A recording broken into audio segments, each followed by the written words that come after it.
Endi tovarlarning qanday sotilganligini ko'rib chiqamiz. Eng yomonlaridan boshlab ko'rishni boshlaymiz. Eng yomoni Espander. 50 ta dona zakaz qilganman. Eng zo'r sotiladigan tovar shu bo'lsa kerak deb o'ylagandim, lekin afsus unaqa bo'lmagan.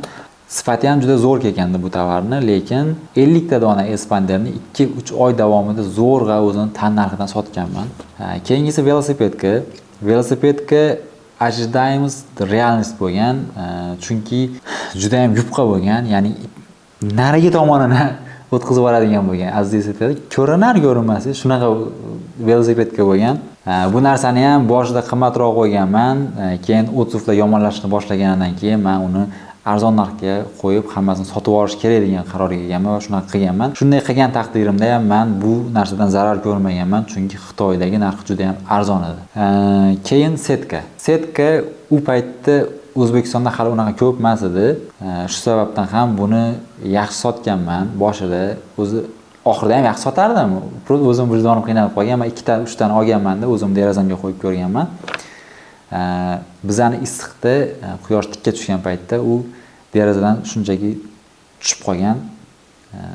Keyin o'zim sifatsiz narsani sotishga vijdonim, qimmat sotishga vijdonim qiynalganda tugatib olishga arzon qo'yib yuborganman buni ham. Bundan ham lekin men foyda qilganman.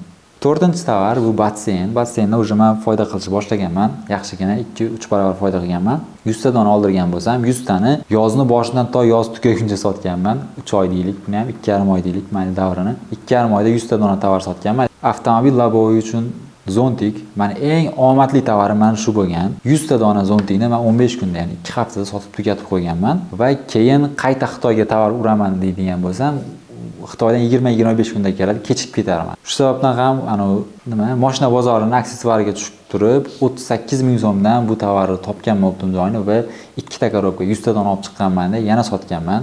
O'zimizdan oladigan bo'lsam 38 mingdan, Xitoydan oladigan bo'lsam menga donasi 25 mingdan tushayotgandi. Xullas o'zingizlar hisoblanglar. Qancha foyda qilsa bo'ladi Xitoydan olib kelsa. Olib kelib turib qo'yib sotganman. Sotilib ketgan tez. Yana borganman, yana olib kelib yana qo'yib sotganman. Sotilib ketgan. Xullas o'sha yili men yoz oyida 552 ta dona zontik sotganman. O'zimizni bozordan olib chiqib. Barcha tovarlarimni sotib bo'lganimdan keyin men Uzum marketdan 19 million 7908 so'm yechganman. O'zimning tikkan pulim esa $600 tovarni tan narxi uchun, Xitoydagi narxi uchun va uni kargosiga 3 million 125 ming so'm va do'kon ochish uchun 1 million 581 ming so'm pul tikkanman. Hammasini hisoblaydigan bo'lsak, o'sha paytda $1000 so'mda hisoblaydigan bo'lsak, 11 million tashkil qilgan. Men 11 million pulimni 19 million 7 mingga aylantirib olganman. To'g'ri, ba'zi tovarlarim mana juda uzoq muddatda sotilgan, lekin qisqa muddat